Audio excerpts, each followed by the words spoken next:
Sejam todos muito bem-vindos ao Teologia, e essa é mais uma edição do podcast do Tchê.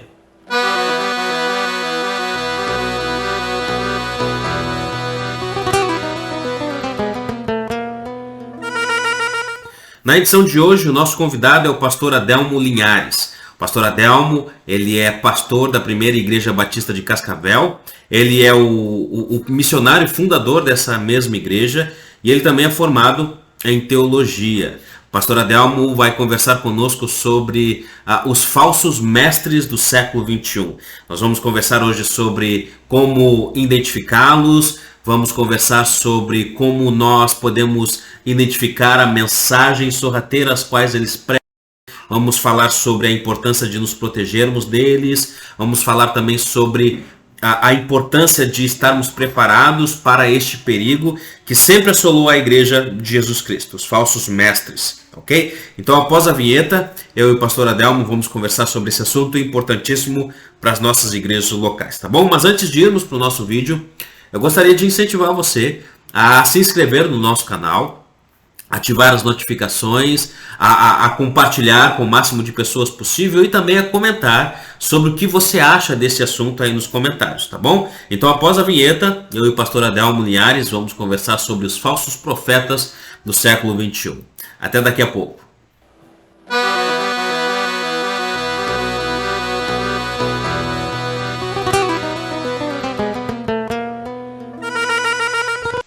Pastor Adelmo, seja muito bem-vindo ao nosso canal para mais uma edição do podcast do Tchê. Já estou aqui com o meu chimarrão, pronto para a prosa, e que Deus nos abençoe nesse tempo. Seja muito bem-vindo. O meu desejo é que os nossos irmãos sejam abençoados, sejam edificados, aprendam um pouco mais sobre o tema que vamos dissertar aqui. Então seja muito bem-vindo ao nosso canal, seja um tempo bom para nós. Amém, pastor. Eu que agradeço o convite. Para mim é um grande privilégio poder estar aqui, podendo compartilhar, trocar experiência, discutir sobre o assunto proposto. Espero poder contribuir com o canal. É uma bênção o canal, tenho acompanhado, muita coisa boa já está aí disponível. Quem ainda não olhou aí, entra aí no canal e dá uma conferida, muito assunto bacana. Certamente vai ajudar muito você a crescer. Os assuntos são diversos, muito atuais, inclusive, e vai ajudar você aí a crescer. Então, para mim é um grande privilégio. Obrigado pela oportunidade e espero continuar abençoando aí o canal. Eu que agradeço, pastor Adelmo. Obrigado por, depois de tantos desencontros, deu certo hoje. Deus, na sua graça, nos deu esse tempo de hoje para conversarmos sobre esse assunto. Pastor, fala um pouco para nós do seu ministério, fala um pouco sobre como Deus tem lhe usado no avanço do reino onde o senhor está. Amém. Eu estou aqui há 12 anos, esse ano faz 12 anos, estou na cidade de Cascavel, estado do Ceará. É uma região metropolitana de Fortaleza, mais ou menos uns 60 a 70 quilômetros de Fortaleza. Estou aqui há 12 anos, vim para um processo de plantação de igreja. Então, eu sou o plantador e o atual pastor da igreja, né? Vim juntamente com a minha esposa, estava ainda fazendo o seminário quando a gente veio para cá. Uhum. E há 3 anos a igreja ela passou pelo processo de concílio, né? O processo da igreja se tornar uma igreja Sim. constituída mesmo, né? Então, ela tem 12 anos de história, no seu processo de plantação, de congregação, e há 3 anos apenas como realmente igreja constituída. Então, ao longo desse tempo tem sido um grande privilégio de Deus servir aqui, aprendemos muito, né? Todo o meu tempo de casado é também tempo de ministério. Então, a gente casou, veio para cá, e o ministério contribuiu demais para a gente crescer como casal, como servo de Deus. Muitos desafios, porque casal jovem, casou e veio direto para o campo, então foram muitos os desafios, mas ao mesmo tempo também muito enriquecedores. A gente cresceu, a gente amadureceu com isso tudo. E eu, às vezes, conversando com pastores, eu vejo que às vezes eles têm muitas dificuldades, principalmente quando chegam à igreja, que já tem todas as suas problemáticas, tem Sim. todos os seus vícios. E um plantador de igreja, ele tem esse privilégio de plantar uma igreja, e se ele, né, Deus dá a ele o privilégio de ser o pastor também dessa igreja, então ele conhece bem os fundamentos da igreja, né? Então o seu convívio é melhor, esse tipo de problema ele não vai ter. Então eu agradeço a Deus por essa experiência maravilhosa que ele tem dado a mim e a minha família. Eu cheguei aqui só eu e minha esposa, hoje a gente já tem 3 filhos, né? Uma de 5, uma de 2 e outra de 7 meses, né? E aí, para para a gente é um privilégio também ver a nossa família crescendo, a igreja crescendo e a nossa família crescendo. Interessante a ideia não, a verdade de que o plantador, quando ele tem o privilégio de plantar a igreja e continuar sendo o pastor daquela igreja depois dela estabelecida, parece que ela é, vamos dizer assim, mais fácil de conduzir, mais fácil de aplicar todas as coisas ali que é preciso para a igreja do que tu chegares em uma igreja já estruturada, já por exemplo de 50 anos, tu chega lá, ela já tem as manias dela, já tem as próprias características delas, e tu chegando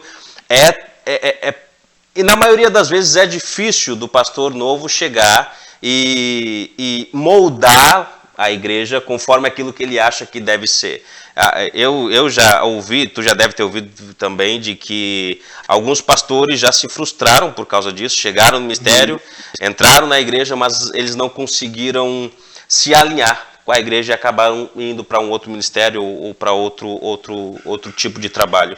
Uma das coisas que eu sempre disse quando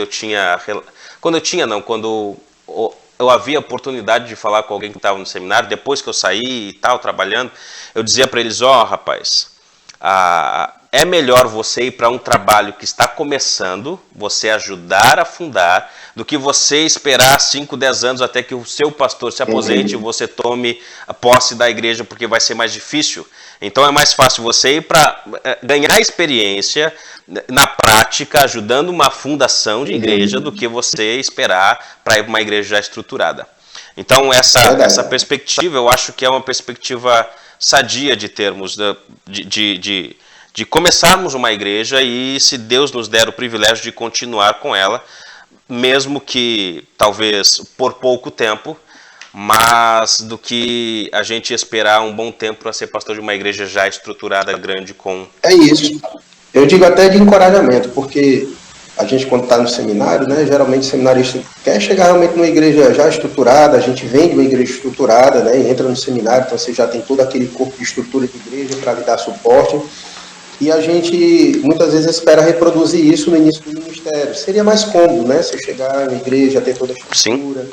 Então você vai ter pessoas para lhe ajudar, isso é uma vantagem. Mas em compensação, esse é o ponto negativo. De repente você pode chegar em uma igreja onde haverão muitas divergências, e isso vai ser dificultoso, esse processo de aceitação da igreja com o novo obreiro. O obreiro também chegar em uma igreja e se adaptar à realidade daquela igreja. Então isso pode causar divisão, como a gente conhece histórias, né, de gerar divisão na igreja, né? Então, o processo de plantação de igreja, embora seja mais difícil, dificultoso na execução, mas em compensação ele tem esse privilégio maravilhoso, né, de você chegar, lançar as bases, aí à medida com que a igreja crescer, você não vai ter nenhum problema, né, porque você foi o responsável por lançar as bases, né, então isso...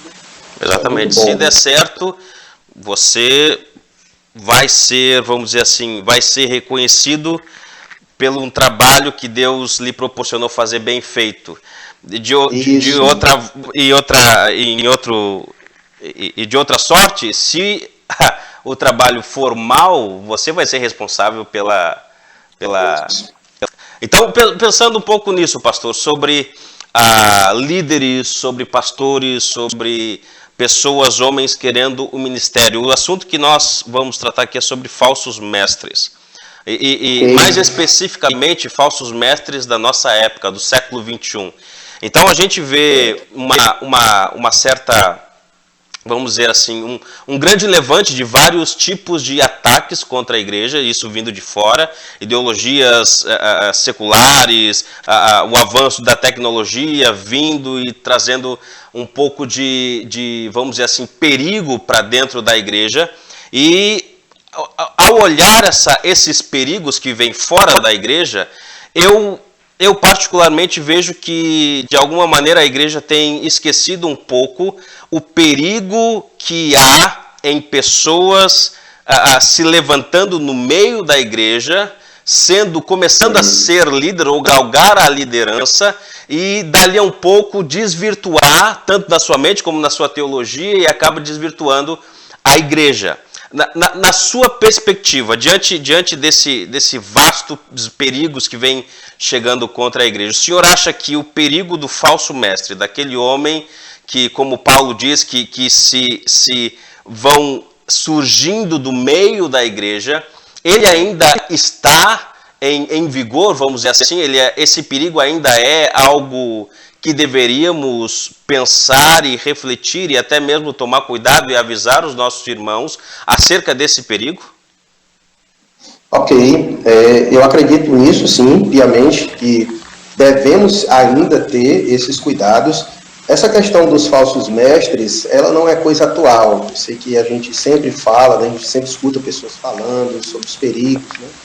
E a pessoa que de repente é um novo convertido, ou que está tendo acesso agora ao conteúdo, né, de teologia, doutrina, ele pode pressupor de que esses cuidados, eles são apenas do tempo presente. Mas essa ideia de falsos mestres, isso já desde sempre. Se você olhar a história, você vai ver isso marcando a história, e Deus sempre trazendo ao seu povo essa advertência: olha, cuidado com os falsos mestres, os falsos profetas, aqueles que se disfarçam, né, para tentar ensinar o povo, mas que na verdade tem o objetivo de ensinar o povo a se afastar de Deus, né? Então você vê isso no Antigo Testamento, você vê isso no primeiro século, no Novo Testamento, Jesus falando isso reiteradamente, falando para ter cuidado com o fermento dos saduceus, dos fariseus, né? E você vê Paulo nas suas cartas também escrevendo isso, principalmente para Timóteo, que era um pastor de igreja: olha, cuidado, né, com aqueles que estão ali. Paulo mesmo, né, teve que lidar com isso em seu ministério, em algumas igrejas, né, falsos mestres que entraram e trouxeram grande prejuízo, como para a igreja de Gálatas, por exemplo, né? Paulo já começa no capítulo 1 dizendo: olha, rapaz, eu estou surpreso que vocês se afastaram do evangelho tão depressa, né? E gente lá dentro, né, falsos mestres, tentando desviar o pessoal da verdade. Você vê Paulo confrontando isso diretamente na carta aos Coríntios, né? Você vê na segunda carta, e uma das coisas interessantes, quando Paulo escreve a segunda carta aos Coríntios, é ele mostrar que, na verdade, essa galera que está ali, Paulo é até um pouco duro quando associa eles à pessoa do diabo, né? Que vai dizer: olha, que o diabo se disfarça de anjo de luz, né? Paulo associa essa galera a gente que realmente é usada pelo inimigo e que se disfarça de anjo de luz, né? Ou seja, se disfarça ali de mestres do bem, mas que, na verdade, eles não são ovelhas, são lobos, né?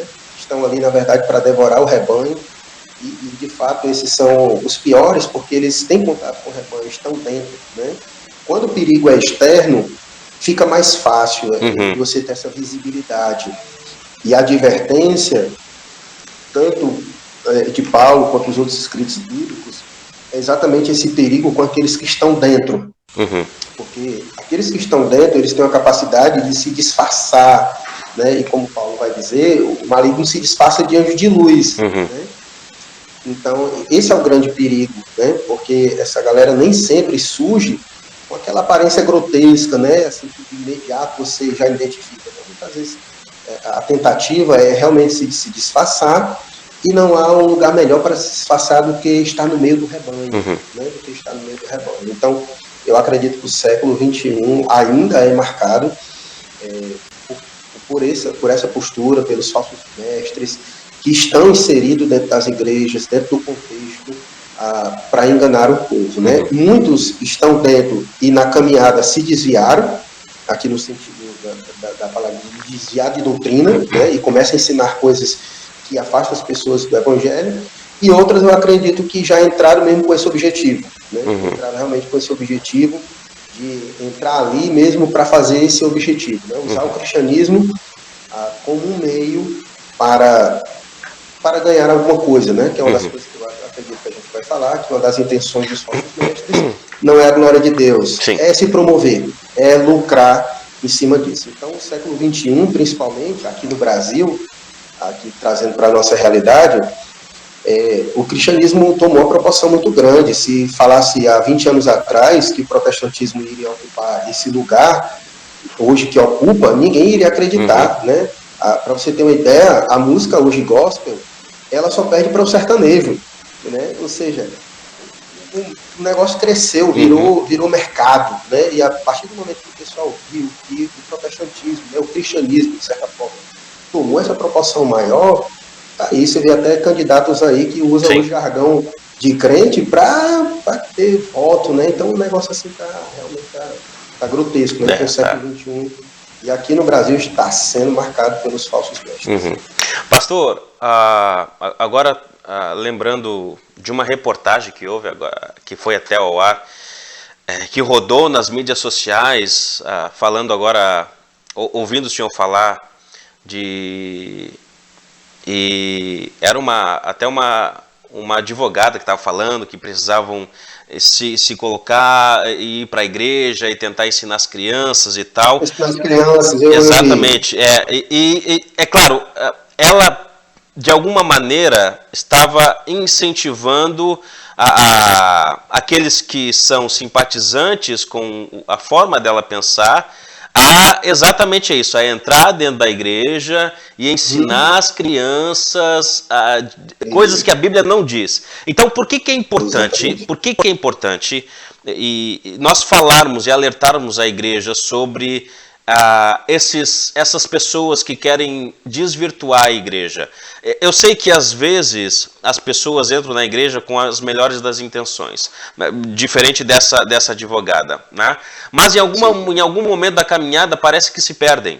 Parece que começam a estudar demais ou começam a delirar, começam a ver outras coisas que acabam indo para um outro caminho. Então, por que é importante nós falarmos sobre isso com uma ênfase mais forte? Ok, meu irmão, olha, eu lembrei agora aqui da passagem de Mateus capítulo 16, quando Jesus vai falar aos seus discípulos para eles se acautelarem, ter cuidado com o fermento dos fariseus e dos saduceus, né? Ou seja, o que Jesus queria dizer? Jesus queria dizer que para que um mal maior aconteça, basta um pouquinho de desvio, um pouquinho de erro, né? Então, perceba, né, como isso pode ser danoso no contexto maior, né? Então, a gente precisa realmente ter cuidado, porque quando uma vez esses ensinos contrários às Escrituras, né, entram, muitas vezes pode ser pequeno, mas assim como o efeito do fermento, ao passar do tempo, eles vão se tornando maiores. Quando a gente olha para a história da igreja, a gente vê exatamente isso acontecendo, né? Na história da igreja, isso foi marcado, né? A história da igreja é marcada por falsos mestres, né? E suas heresias, e suas falsas doutrinas, que marcaram a igreja de forma muito negativa. E inicialmente, quando começou, às vezes começou de forma pequena, né? Mas foi passado o tempo, vai passando, aquilo vai crescendo, vai tomando proporções, e vai se alastrando dentro do corpo da igreja de maneira que você viu o que aconteceu com a igreja da Idade Média. Sim. Né?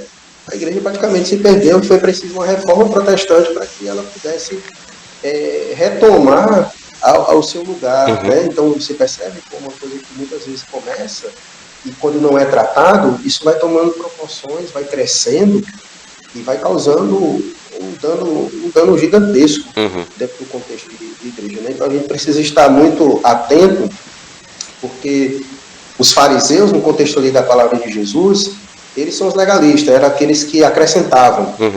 Então o fermento, ele acrescentava um pouquinho, não é só um pouquinho. E os saduceus são os liberais, aqueles que retiram um pouquinho. Então é o colocar um pouquinho e o retirar um pouquinho. Isso, ao longo do tempo, isso vai se tornando muito danoso. Então, os falsos mestres, eles têm esse objetivo. Ou eles acrescentam algo ao evangelho, ou seja, diz que o evangelho não é suficiente, ou então eles vão retirar. Né? E aí eles vão tentando modificar o evangelho para ficar mais palatável, para ficar mais comercial, para ficar mais fácil de ser manipulado. Enfim, são várias as intenções daqueles que usam o evangelho, que se introduzem no meio do povo para tentar fazer isso, né? Seja quais forem as intenções, mas o objetivo é esse, né? Desviar as pessoas do caminho, mexer no evangelho. Então eles vão sempre fazer isso. E nos nossos dias é só o que está acontecendo. Perfeito. Né? Perfeita a ideia de tirar um pouquinho e de colocar um pouquinho, isso abre precedentes, né? Abre um pouquinho ali, daqui um pouco, abre um pouquinho mais, dali um pouco se tira um pouquinho mais, e assim vai abrindo precedente para que algo maior vai entrando dentro da igreja, ou que algo maior, uma doutrina mais essencial vai saindo da igreja. E pensando nessa ideia, pastor, como é que a gente pode identificar o falso mestre, ou o falso pastor, o falso líder, pela sua mensagem? Qual é a essência da mensagem que o falso líder ele passa? Como é que a gente consegue perceber pela mensagem dele que ele não é um bom líder? Pronto.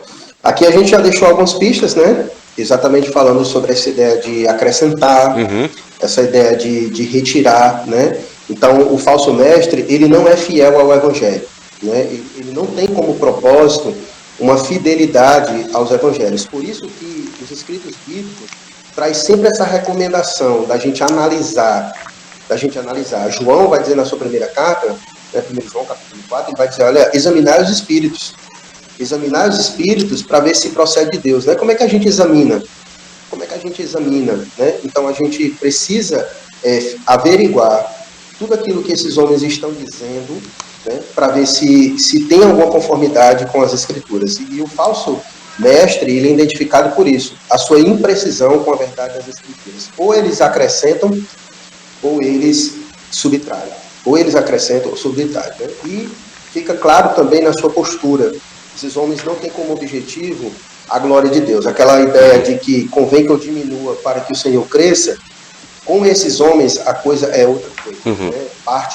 Fica longe disso. Na verdade, esses homens buscam glória. Que é aquilo que exatamente Paulo combate, né? Paulo escreve, né? Que esses homens, eles não visam o bem da igreja, eles não visam a edificação da igreja, não visam a glória de Deus. Eles visam, na verdade, a si mesmo. Esses homens procuram crescer, né? Então, uma forma de identificar esses homens é essa direção acentuada a si mesmo que eles dão, né? Então você percebe que o discurso é voltado para eles mesmos, são homens que se vangloriam de si mesmos, são homens que têm uma tendência de se vangloriar do seu extenso currículo, são pessoas que muitas vezes se apresentam como conhecedoras e sabedoras demais, e a gente vai identificar isso tanto pela postura deles, que não tem uma postura de dar a Deus a glória que é devida, e também são homens que têm uma postura de não seguir fielmente as escrituras. Ou eles estão acrescentando, ou eles estão subtraindo do evangelho. Então, acredito que essas duas coisas aí nos ajudam a identificar os falsos mestres. Certo. Né? Pastor, a gente tem visto muito na mídia, né, um grande aumento de homens que se dizem ser mensageiros de Deus, né, na grande mídia, nas redes sociais, né, aqueles homens que estão com a Bíblia na mão, estão sentados num banco, na frente de um grande auditório, um piano atrás. Eu não estou aqui para fazer juízo de valores acerca dessas coisas, mas por que esses homens, e aqui eu quero entrar na questão mais bíblica, no sentido da mensagem que eles trazem. Eu já cheguei a sentar para ouvir, tive o desprazer de sentar e ouvir algumas coisas para saber o que eles estavam dizendo, qual era a mensagem que eles estavam trazendo para aquelas pessoas. E apesar deles falarem algumas verdades dentro da mensagem inteira, há coisas ali que a Bíblia não diz. Há coisas ali que eles estão, de alguma maneira, fazendo uma mensagem motivacional do que uma pregação do Evangelho confrontando o pecado. Por que tu achas que esses homens da grande mídia, e aqui em específico esses homens que estão na mídia, nas redes sociais, sendo aclamados, por que eles são tão seguidos? Por que tantas pessoas estão ali ouvindo eles, compartilhando essas mensagens que são mais mensagens motivacionais? Aqui talvez essa seja uma das respostas, mas por que eles são tão aclamados pelas pessoas, e inclusive por membros de igrejas que são da nossa mesma linhagem de doutrina? Ok. Meu irmão, as redes sociais hoje, ela deu uma visibilidade como nunca se teve, né? Então hoje qualquer pessoa que paga a internet, né, e que tem um aparelho, ela pode se autopromover, né? Então a internet ela deu às pessoas essa capacidade de se autopromover com muita facilidade, né? Então as pessoas têm usado esse recurso exatamente para fazer isso, né? Então esse é o primeiro ponto, né? A internet é um lugar onde essas pessoas conseguem ter essa visibilidade. É uma plataforma que proporciona para elas esse tipo de visibilidade, né? A segunda coisa é que o falso mestre, o seu discurso, ele acompanha a sua falsidade, né? Então é um falso discurso, é uma falsa doutrina. E essa falsa doutrina, ela tem um objetivo. O objetivo é agradar os seus ouvintes. Né? Por isso que eles são tão procurados, né? Aqui no exemplo, por exemplo, a ideia do acrescentar e do subtrair, né? Grande parte dessa galera, ele subtrai. Vou aqui usar o exemplo dos coaches. Certo? Os coaches têm uma marca, né? Eles subtraem, eles não acrescentam. Na verdade, os coaches são aqueles que aliviam. É aqueles que tiram a cruz do cristianismo. É aqueles que tiram mesmo o peso da cruz. Não tem essa de que tome a sua cruz e siga, não. A mensagem deles é subtrair, é tirar esse peso da madeira para você e aquele velho do discurso do bom amor, né? Então fica só com o amor e o resto tira tudo, subtrai tudo, né? Então é uma mensagem que agrada, é uma mensagem que agrada demais o ouvido do pecador, né? Então, não somente agora, mas desde sempre, o homem tem, por natureza, aversão ao evangelho, porque o evangelho verdadeiro, ele confronta a nossa natureza pecaminosa, né?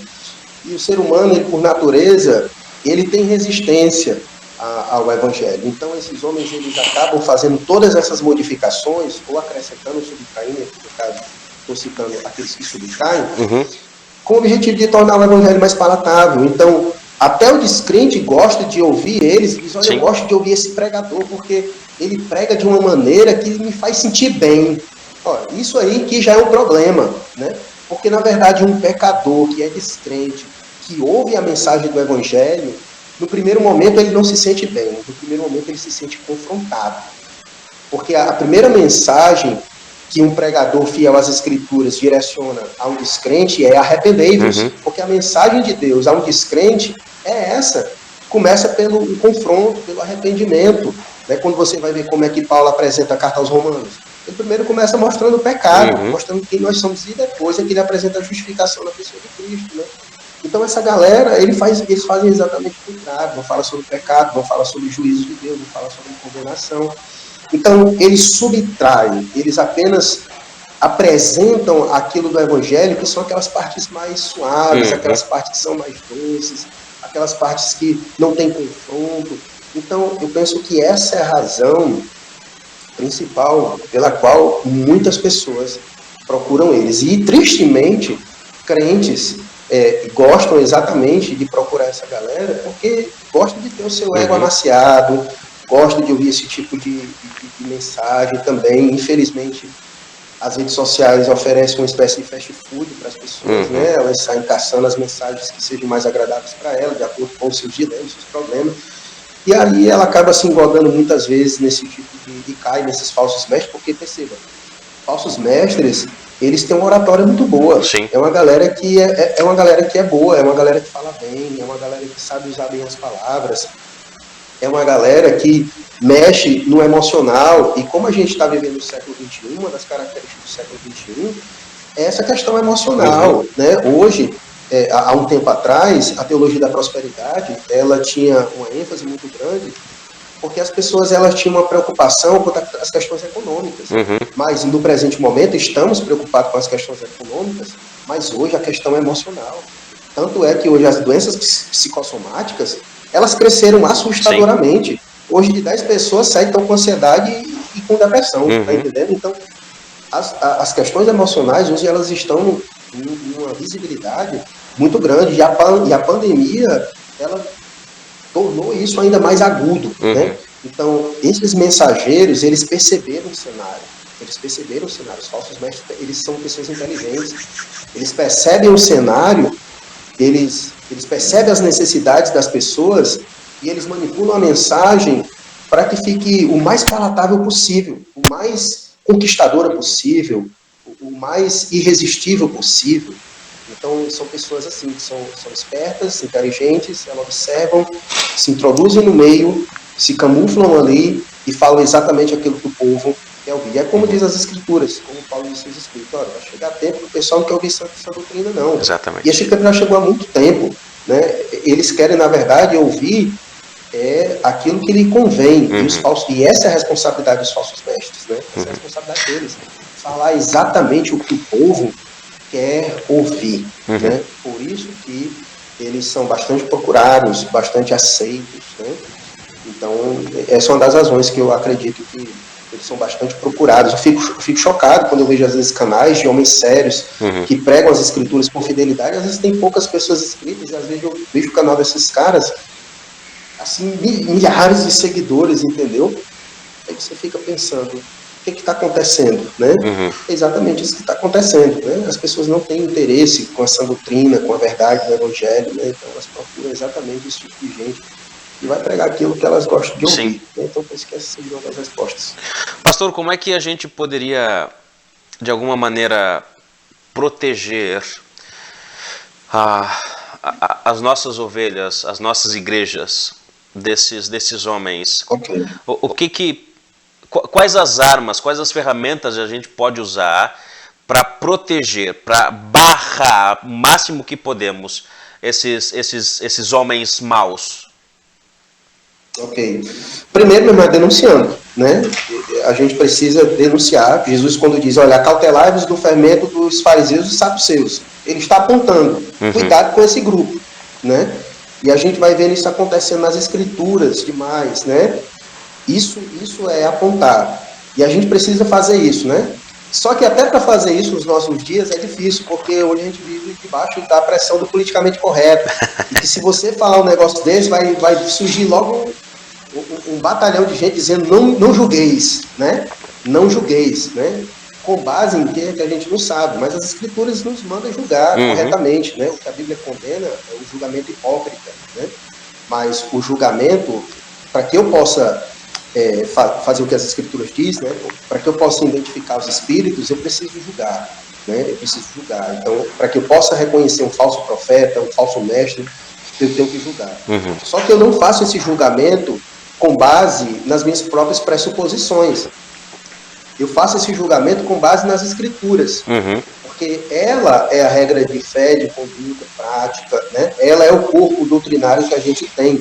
Então é com base nela que eu vou poder dizer, eis aqui um falso profeta, um falso mestre, né? Por quê? Porque os seus ensinos são contraditórios, os seus ensinos, eles subtraem ou eles acrescentam a verdade do Evangelho, né? Então, uma forma de eu prevenir a igreja é primeiro identificando, e aí eu vou ter que julgar, e vou julgar com base nas escrituras, e a segunda forma é eu dar uma boa alimentação para a igreja local, né, ensinando eles as escrituras, para que eles tenham a capacidade de discernir, de discernimento, de ter a capacidade de ouvir um discurso, ainda que seja bonito e eloquente, com boa oratória, mas eles terem a capacidade de perceber. A gente precisa realmente aderir ao estilo dos bereanos, né? Enquanto Paulo falando e conferindo aqui e vendo isso, né?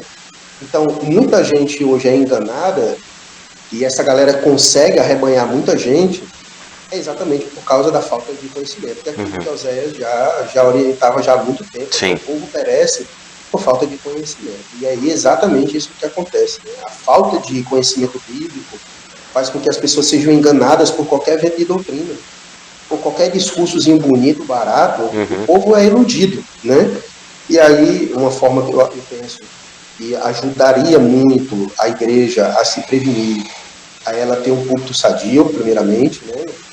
Uma igreja que prega o evangelho, os crentes terem essa conduta, essa postura de ter contato com as escrituras, de realmente fazer julgamento sadio, bíblico, diante da realidade que está vivendo. Essa é uma forma de proteger a verdade.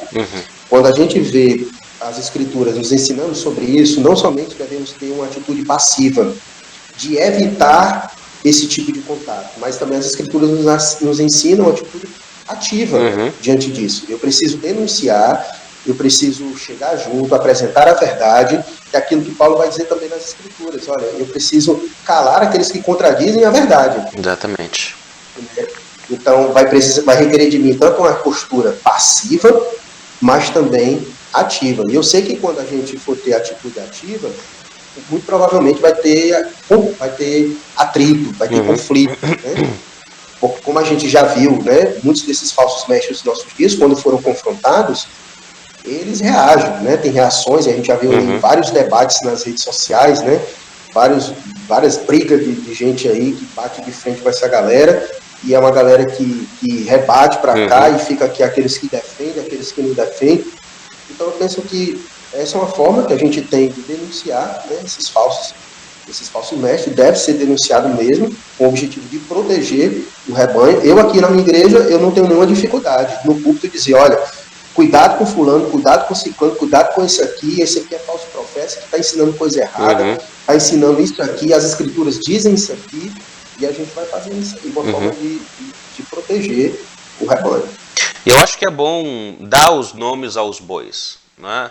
Assim, claro, se tu estás trabalhando com a tua igreja e tu queres que elas tenham uma perspectiva melhor daquilo que está sendo lançado pela internet com esses homens, você precisa, esse aqui está falando errado, o que ele está falando aqui é extremamente antibíblico. É claro que nós não vamos fazer isso aqui por causa desse negócio que nós falamos agora do cancelamento, né? Não porque não porque temos medo, mas talvez não convenha, mas a gente precisa sim dar os nomes aos bois. Uma pergunta que eu quero fazer... Mas assim por cima, sim. Deixa eu só dizer aqui por cima, eu sem assim dar os nomes, né? Mas dando aqui uma visibilidade. Eu vejo muito naqueles que acrescentam, aqui associando a ideia dos fariseus, aqueles que acrescentam, né, ao Evangelho. Nos nossos dias eu vejo muito aqueles que são voltados para a teologia da prosperidade. Essa galera é uma galera que tem o costume de acrescentar coisas ao Evangelho. A ideia de que fazer coisas é uma acentuação muito grande nas obras, né? E eles têm essa característica de serem esses falsos mestres, essa galera que é muito ligada à teologia da prosperidade, que manda o pessoal fazer muitas coisas para conseguir certas coisas diante de Deus. Sim. Aqueles que subtraem, eu vejo hoje muito voltado para essa galera que é os coaches, essa galera do coaching, é uma galera que comumente é visto como pessoas, como saduceus, que são mais liberais no sentido de subtrair as coisas do Evangelho, deixar o Evangelho muito ali, essa ideia de paz e amor e somente. Então, a gente vai conseguindo ter uma visibilidade, e depois dentro desse grupo a gente vai identificando os nomes, né? Sim.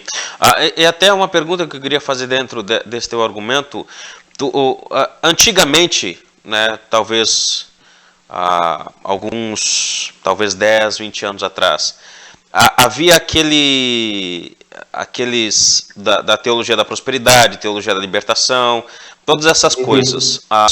Tu achas que essa teologia do coach, como a gente tem visto na internet, né, foram taxados como teologia do coach, eles estão, de alguma maneira, substituindo a teologia da prosperidade, a teologia da libertação, ou tu acha que é mais um dentro desses grupos que estão crescendo, ou seja, não tem mais só prosperidade e libertação, agora temos os coaches, temos os motivacionais, ou tu acha que aqueles que estão ficando mais de fora e esses agora estão de alguma maneira melhorando ou modernizando a mensagem desses da antiguidade? Meu irmão, eu penso que, como já diz as Escrituras, não há nada novo debaixo do céu, né? Na verdade, as heresias elas vão só, com o passar do tempo, mudando aqui as nomenclaturas, mexendo aqui um pouquinho, mas a essência está ali. A essência do coaching é o humanismo, né? É colocar o homem ali na sua centralidade, né? É atender às expectativas do homem, né? Tem o homem como foco. Então, tem aquela essência do humanismo ali por trás, de toda a teologia do coach, né? E aí marcou aqui aquela frase, né? Você é o centro, né? e tal. E aí que os entendedores entenderão de quem eu estou falando, mas enfim, tem essa raiz, né? Mas eu penso que a teologia do coaching é algo à parte, né? A quantidade de falsas doutrinas, elas vão só aumentando, né? Elas vão só aumentando, e como eu disse, os falsos mestres, eles observam o tempo, eles são pessoas inteligentes, né? Então eles observam os tempos, percebem as melhores maneiras de se apresentar, de como entrar, de como conduzir. São realmente lobos inteligentes que observam o rebanho, observam as necessidades, observam os tempos, as estações, e eles então atuam de forma precisa, né? Então perceba como a teologia do coaching, ela chegou chegando, né? Ela chegou chegando, tomando proporções gigantescas, né? Então eles observaram essa carência emocional do povo, né? Então eles perceberam isso, perceberam essa essência humanista dentro de nós, pecaminosa, né? Essa atração para si, esse desejo de atender suas necessidades, suas expectativas, de ouvir uma mensagem que fale a mim, aos meus dilemas, aos meus problemas, e se no presente momento eu sofro emocionalmente, então ouvir mensagens que atendam a essas minhas expectativas é o que eu mais preciso. Então por isso que hoje eles tomam uma proporção maior, porque no contexto geral tem sido isso hoje que as pessoas têm procurado. É uma demanda muito grande, né? Sim. As pessoas têm procurado isso, né? E acaba que eles atendem essa demanda. O que tu achas da questão da pregação expositiva ser como uma ferramenta que os pastores têm para ajudar os irmãos a entenderem, a perceberem melhor essa questão da falsa doutrina? Eu digo isso porque, por exemplo, Judas, eu já ouvi uma exposição em Judas, onde o autor ali ele fala pesado dos falsos mestres, né? E ele fala de maneira clara, detalhada, e quando eu ouvi a pregação em Judas foi algo assim muito impactante, porque eu acho que a maior parte do livro é falando dos falsos mestres, né? Então o que tu acha da pregação expositiva usada como uma arma em benefício à igreja para proteger desses falsos mestres? Meu irmão, eu acho que se não houvesse pregação expositiva, eu acho que a gente já estaria numa situação bem complicada, né? Então eu louvo a Deus que, muito embora a internet ela possibilite e dê espaço para essa gente, mas ela também dá espaço para muita gente boa, graças a Deus, né? Então a gente tem muitos expositores bons da Bíblia, né, na internet, e eu fico muito feliz quando eu encontro pessoas, né, que dão esse testemunho, né? Por exemplo, aqui mesmo na minha igreja, né? A minha igreja aqui é a única igreja reformada que abraça a doutrina reformada da minha cidade. Então, pessoas que chegam aqui, olha, eu vi Augusto Nicodemos, eu vi Hernán Dias Lopes, e aí ele vai, né, conhecer as pessoas ouvindo pregação expositiva, e aí elas chegam aqui e ficam maravilhadas, né, pregação expositiva, não quero mais outra coisa, tudo. Isso é maravilhoso, né? Então, como eu falei anteriormente, sem dúvida, a exposição das Escrituras é o melhor meio que nós temos para combater os falsos ensinos e as falsas doutrinas. A gente tem que apresentar a doutrina verdadeira, a gente tem que apresentar a verdade. Não adianta só a gente identificar os falsos mestres se a gente não expor os erros, né? Se a gente não expor biblicamente, os erros. Não? Isso aqui é uma falsa doutrina, por isso, porque a Bíblia diz assim, assim, assado, e a gente tem essa capacidade de fazer isso, né? E uma igreja que tem um culto sadio, de uma igreja expositiva, ela está ensinando pedagogicamente os crentes daquela igreja a terem esse tipo de comprometimento com as Escrituras, né? Porque ela aprende do público, né? Então, quando ela ouvir de repente alguém citar aquele texto fora do seu contexto, ela vai identificar rapidamente. Rapaz, olha, nós pregamos esse livro aqui na nossa igreja, o pastor tem essa pregação aqui, capítulo por capítulo, verso por verso, e não é isso aí que o cara está dizendo, não. Né? Ela vai ter uma capacidade melhor de perceber quando alguém usa um texto fora do seu contexto, né? Porque a pregação expositiva, ela acentua isso, né? Sim. Que o texto precisa ser pregado e ensinado dentro do seu contexto. Né? Então você ensina o rebanho a ter esse preparo de identificar, né, o falso mestre, ele faz isso, ele mesmo vai ter essa capacidade de julgar, ele vai ter a sua vida fundamentada numa boa doutrina, né, mais alicerçada, mais fundamentada. Então, eu penso que a pregação expositiva, ela é central para a saúde, né, da igreja como um todo. Então, eu penso que a gente deve continuar incentivando a pregação expositiva, porque ela é uma arma de Deus que nós temos para evitar o avanço ainda mais das falsas doutrinas e da propagação dos falsos mestres. Perfeito.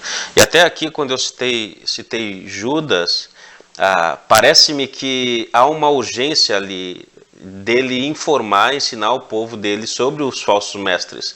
Né? O próprio texto diz, enquanto eu estava me propondo aqui a escrever acerca da nossa comum salvação, foi que eu tive esse intento, né, mudei o assunto para escrever sobre a defesa da fé. Então, de alguma forma, parece que Judas, ele nos coloca nesse campo de defesa da fé contra os falsos mestres. Né? Havia uma urgência ali. Tu acha que ainda há essa urgência nos nossos dias? Nós falamos isso no início, mas tu acha que existe ainda a urgência de nós nos armarmos contra esses falsos mestres? Sim, meu irmão, sem dúvidas. Uma das coisas que eu sempre tenho na minha mente, de recomendação de Paulo para Timóteo, ele diz, olha, cuida de ti mesmo e da doutrina, né? A gente muitas vezes despreza doutrina. Ainda tem muita gente que ainda tem essa mentalidade, né? De achar que doutrina não é importante, de que doutrina é importante apenas para pastores, para que eles fazem teologia, teologia. Ele não consegue perceber a importância da doutrina, né? E as escrituras estão ali o tempo inteiro nos mostrando o valor e a importância de nós não só estarmos, de ter abraçado a boa doutrina, mas como também a gente combater as falsas doutrinas. Eu não tenho como combater as falsas doutrinas se eu não estiver bem doutrinado.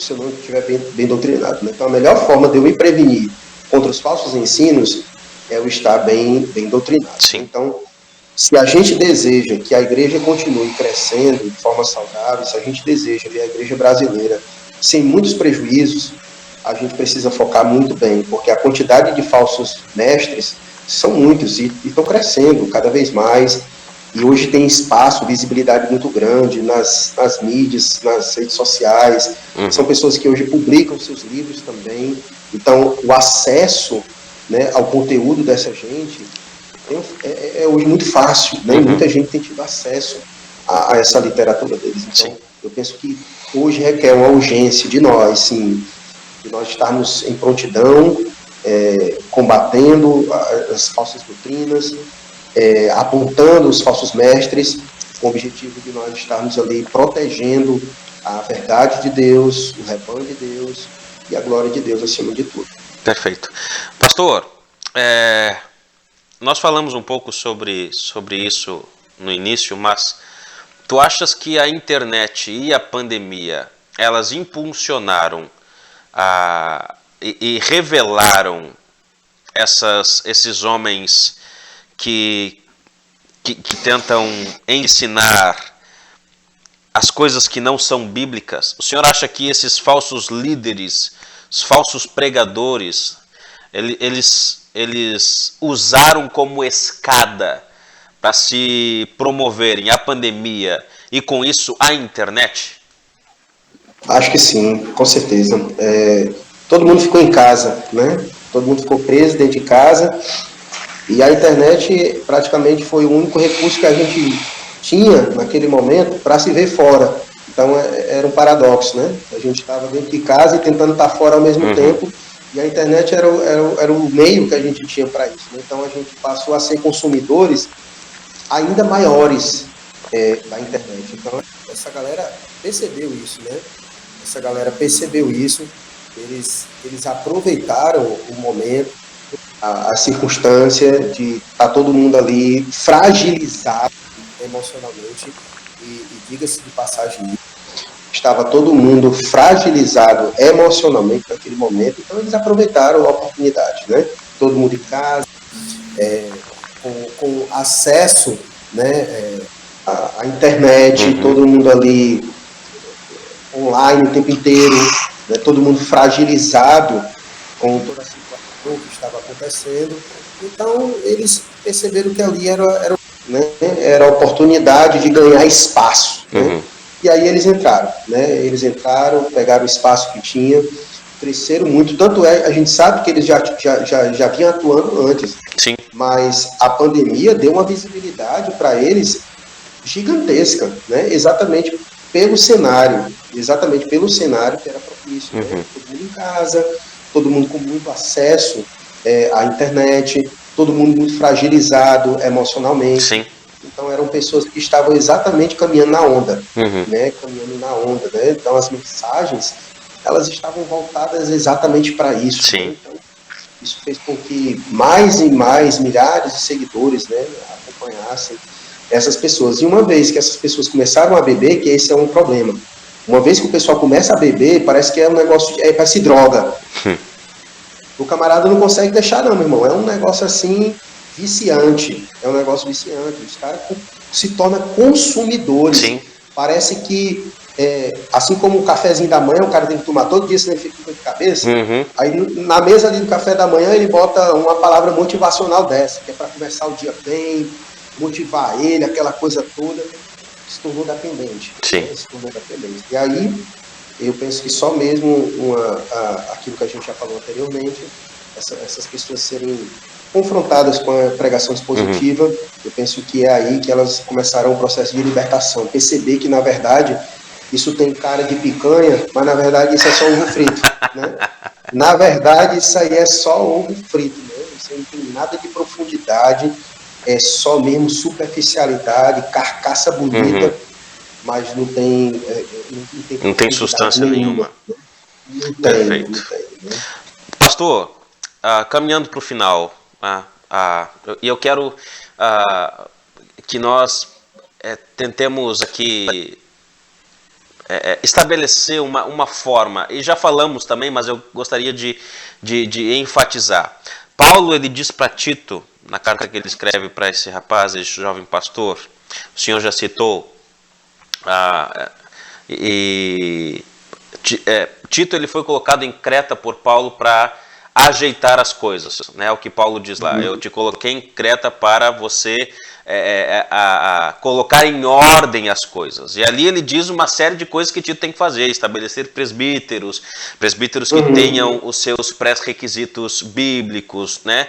E mais na frente, ele diz que é para ter cuidado com os falsos mestres. E uma das coisas que Tito tem que fazer é fazê-los calar. Paulo, ele é bem enfático, temos que fazer calar esses falsos mestres. Então, hoje, né, como é que a gente pode fazer esses homens calarem? Como nós podemos calar esses homens de maneira que seja efetivo aquilo que estamos fazendo? Ok. Eu penso que primeiro a gente ter coragem realmente para se posicionar, né? Eu acho que esse é o primeiro passo, a gente ter coragem para se posicionar, a gente não ter receio de toda essa guarda do politicamente correto à nossa volta. Infelizmente, às vezes, bons pastores que têm capacidade de fazer esses homens se calar, não se calam às vezes porque têm receios, são pessoas que já estão na internet, têm medo de perder seguidores, se tornaram reféns também, de certa forma, de todo esse sistema. Então, eu penso que se tiver coragem, já é um passo importante, né, de ter coragem de se posicionar, né? E a Bíblia é muito segura e precisa quando ela diz como a gente deve se portar, né? Você acabou de citar aí a postura de Paulo, tem que fazer esses homens se calar. E a gente realmente precisa ter essa postura de denunciar, né? De realmente chegar junto, né? Eu estava lembrando aqui, Paulo, né? Mas João também é duro, né? Ele diz, olha, não salda nesses caras, né? Não fala nem com eles, né? Você vê como é que João vai tratar, né? E às vezes a gente tem uma certa um certo receio de realmente ser firme com esses falsos mestres que ensinam as falsas doutrinas. Então, eu penso que a gente precisa denunciar. Se os ensinos deles estão públicos, então eles precisam ser denunciados publicamente. Quem coloca a sua imagem pública está sujeito às críticas públicas. Então, se o camarada ele fala uma heresia de forma pública, então ele precisa ser também criticado de forma pública, para que outras pessoas possam averiguar, né, para que elas possam ser precavidas, avisadas, alertadas daquilo que aquele homem está dizendo. Então, se ele tem muitos seguidores e ele põe isso, né, de forma escancarada, de acesso para todo mundo, então, e se eu conheço a verdade, eu tenho o dever de ir lá, né, dentro dos meios possíveis, obviamente, e eu não estou dizendo que a gente deve ser deselegante, né, ou pecar contra a pessoa, falar coisas que não deve dizer, mas acho que a gente precisa ser preciso e, acima de tudo, bíblico, né? E ali realmente confrontar essas pessoas com a verdade de Deus, com o objetivo de silenciar elas, de que a verdade revelada, porque a verdade, uma vez revelada, ela revela o erro, né? Ela aponta aquilo que é falso. Então, o objetivo da gente revelar é exatamente isso, expor eles ao erro, né? E as outras pessoas que estão seguindo, estão acompanhando aquilo. Então, eu penso que essa é uma forma de calar eles, né? Essa é uma forma de calar eles. Eu acho que seria essa, hoje, a ferramenta que a gente teria para calar, porque a gente não teria outro recurso jurídico para fazer isso, né? Ou força militar, ou seja, qualquer outro, a gente não teria capacidade, porque a gente vive num país que as pessoas têm liberdade de expressão, né? Sim. E elas têm liberdade para dizer o que elas pensam, assim também como a gente. Então a gente tem a liberdade, se ela faz isso de forma pública, então a gente tem a liberdade de chegar lá e dizer, olha, isso que ele está dizendo não é verdadeiro, é uma afronta às escrituras, que diz exatamente o contrário, a Bíblia diz assim, assim, assim, assim, assado, e a gente tem essa maneira de fazer essas pessoas calar. Eu penso que é exatamente isso que o apóstolo Paulo ensina a Tito, bem como também ensina a Timóteo, né? A cuidar do rebanho, das igrejas locais, fazendo exatamente isso, né? Ensinando as pessoas, fazendo calar aqueles que contradizem a verdade de Deus, expondo a verdade. Perfeito. Expondo a verdade, né? E a gente não ter receios de fazer isso, né? Não ter, realmente ter disposição, peito, e saber que muitas vezes vai vir de lá para cá também, mas se a gente está seguro da verdade, a gente expõe a verdade com o objetivo de calar essas pessoas. Perfeito. Pastor, eu sei que, como nós falamos no início, esses falsos pregadores, eles tomaram a internet e a fragilidade do povo por causa da pandemia para se promoverem, né? E a gente tem vários aí, e dentre eles alguns homens famosos, né? Como eu disse, algumas pessoas falando,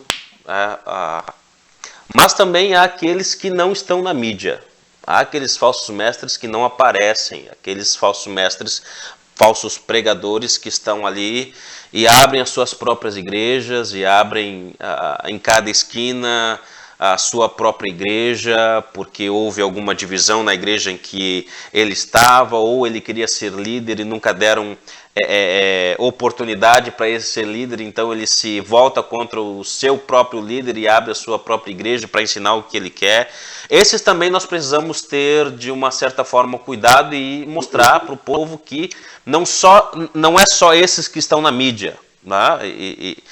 Mas também tem aqueles que estão nas sombras. Nessa última viagem que eu fiz para a fronteira, é impressionante a quantidade de igrejas que foram abertas lá.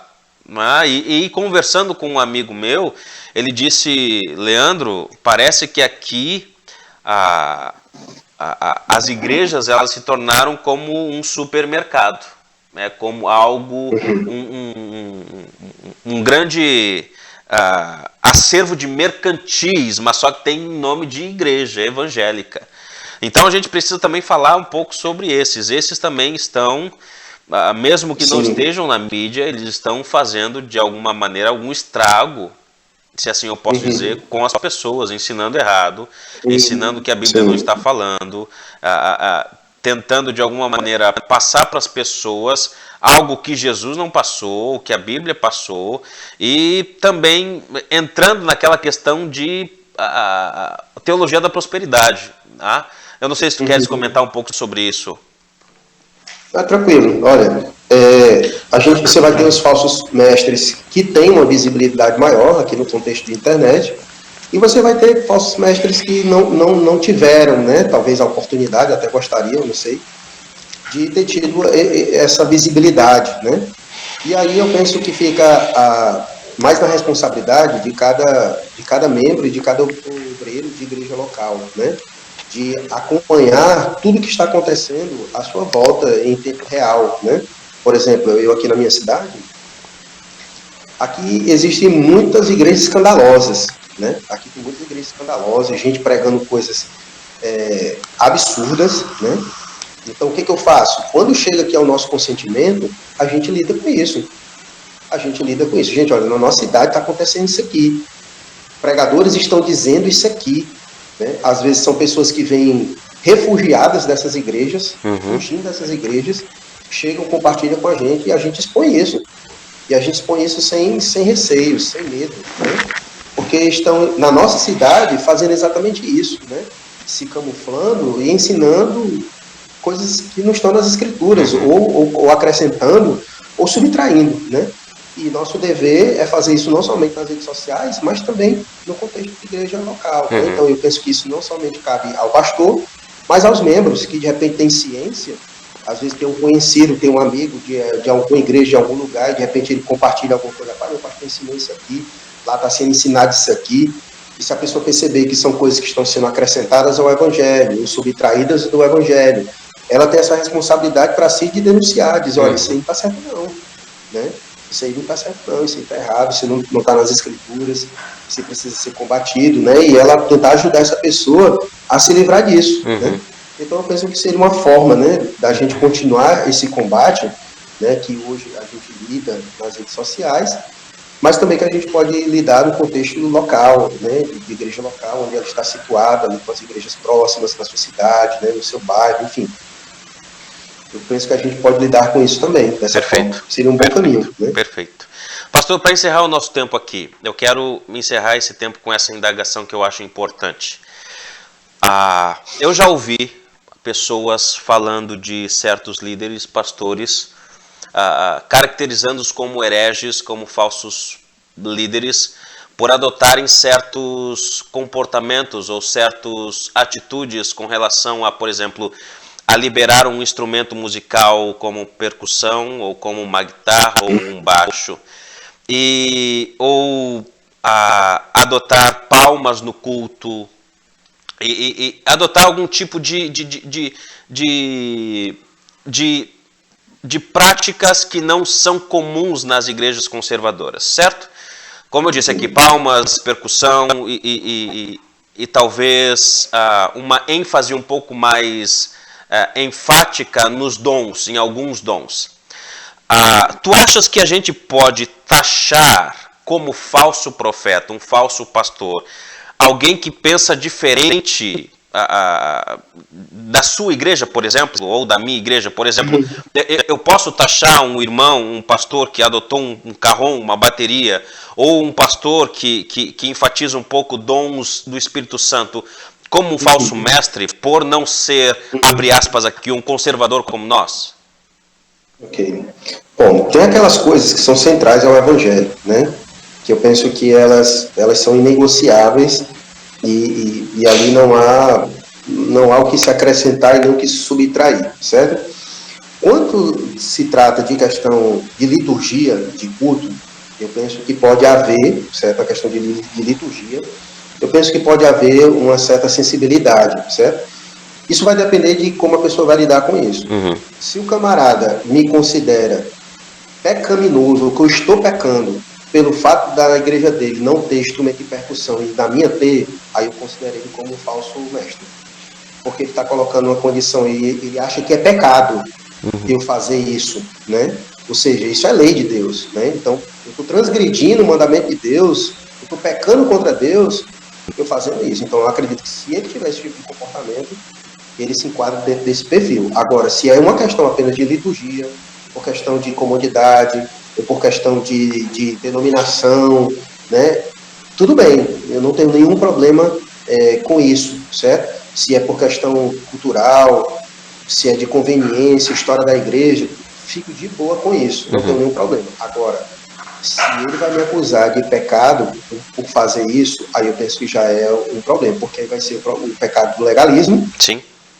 né, do farisaísmo, e vai ser o problema do saduceu, né, que é exatamente a ideia da subtração, né, que é exatamente o problema que Jesus vai apresentar do fermento, né, um pouquinho de fermento, né, então isso pode levedar a massa inteira, porque o problema do fermento é esse, né, é levedar a massa inteira, né, por causa disso, que começa com uma coisinha pequena, e depois ela vai, se não pode o carrão, aí depois, meu irmão, o que não pode mais? Qual é o precedente para isso, né? Qual é o limite disso? Se isso aqui é pecado e não está nas escrituras, é algo que é acrescentado e é visto como mandamento, como lei de Deus, então o que mais não pode ser acrescentado? Né? Meu irmão, isso é o limite para essa galera. Né? Sim. Da mesma forma a subtração, né? Não vou retirar só isso aqui, certo? Mas o que eu posso retirar mais? Aí você vai retirando. Qual é o limite? Né? Então, eu penso que tudo isso vai depender de como vai ser lidado essa questão. Né? Perfeito. Não tem problema com liturgia, não tem problema com divergência nas liturgias. Agora, se isso for apresentado como norma, como regra, e se for visto diferente, como algo pecaminoso, muito provavelmente vai se enquadrar dentro desse perfil. Perfeito, pastor. Pastor Adelmo, os falsos mestres do século XXI, quais as suas últimas considerações sobre o assunto? E as últimas considerações é que a gente tenha cuidado, né? Faça aquilo que a Bíblia manda fazer, né? O que Jesus mandou fazer, as cartas do Novo Testamento nos instruem a fazer, a ter cuidado, a se fazer munido da boa doutrina, da sã doutrina. Vai ser uma forma muito boa da gente identificar os falsos mestres, denunciar os falsos mestres, combater as falsas doutrinas. Nada melhor do que o verdadeiro para lidar com o falso. Né? Quanto mais a gente lida com o verdadeiro, mais facilidade a gente terá também de identificar os falsos. É como a pessoa, quando ela entra no banco, né, e ela vai aprender a identificar a nota verdadeira, a nota falsa, né? Ela estuda muito a nota verdadeira, porque quando ela pegar a falsa, ela vai ter uma facilidade maior de identificar a nota falsa, pelo tanto contato que ela tem com a célula verdadeira. Então eu penso que quanto mais a gente abraçar a verdade de Deus, a sã doutrina, a boa doutrina, mais facilidade a gente vai ter de identificar os falsos mestres e as falsas doutrinas. E aí aqui eu tanto trago isso para o crente individual, particular, né, como também para as igrejas, né, que os pastores continuem nessa caminhada de pregações expositivas, pregando a Bíblia com fidelidade. Essa é a melhor forma que ele tem de proteger o rebanho, de pastorear o rebanho dos falsos mestres. E não ter vergonha, não ter medo, realmente denunciar esses homens, como as escrituras denunciam, usa nome, é fileto, é fulano, é cicano, quer nem saber, dá nome aos bois, né? Para que realmente as pessoas possam saber quem são elas, né? Para que realmente elas possam saber quem são elas e se precaver aquilo que elas estão realmente dizendo, tendo em vista que, como já disse aqui, o inimigo se disfarça de anjo de luz, né? Então a gente realmente precisa ter esse cuidado, e a palavra de Deus é que vai nos ajudar a cair por terra esse disfarce do maligno, que se disfarça de anjo de luz, mas diante da verdade ele não consegue ficar com esse disfarce, né? A verdade revela, né? A verdade revela. Então eu penso que esse é o melhor caminho que nós temos, e fica aí a minha dica para os irmãos. Muito bom, pastor Adelmo. Pastor Adelmo, deixa eu lhe agradecer pelo tempo que dispôs a nós, para nos abençoar, para conversar comigo, para abençoar o povo de Deus. E o meu desejo é que Deus lhe abençoe e continue abençoando o senhor, a sua família, continue abençoando o seu ministério, que Deus continue lhe usando para o avanço do reino onde o senhor está, em todas as empreitadas que tu tens aí no ministério, no ensino, na sua família, ensinando outros jovens a fazer a mesma coisa que Deus tem lhe dado para fazer. Então, meu muito obrigado, Deus abençoe o senhor, um abraço para a sua família, um abraço para a igreja aí de Cascavel, e esperando Deus nos dar a graça de visitar vocês em algum tempo aí em Cascavel, para falarmos um pouco sobre nosso ministério e termos um tempo de comunhão com vocês. Amém, amém. Obrigado, pastor, pelo convite, pela oportunidade de ter participado aqui do podcast. Fico feliz por Deus ter lhe proporcionado isso, um momento muito abençoador, muito rico o seu canal. Espero que continue crescendo, abençoando a igreja brasileira. E para mim foi um grande privilégio poder contribuir. Espero que os ouvintes aí também sejam ricamente edificados. E sim, quando você estiver por aqui, avisa para a gente receber vocês aqui, a gente ter esse tempo junto e tomar chimarrão aí, um cafezinho aqui com a gente. Obrigado, pastor Adelmo, viu? Deus abençoe o senhor. Valeu. E um forte abraço. Amém, meu irmão. Um grande abraço.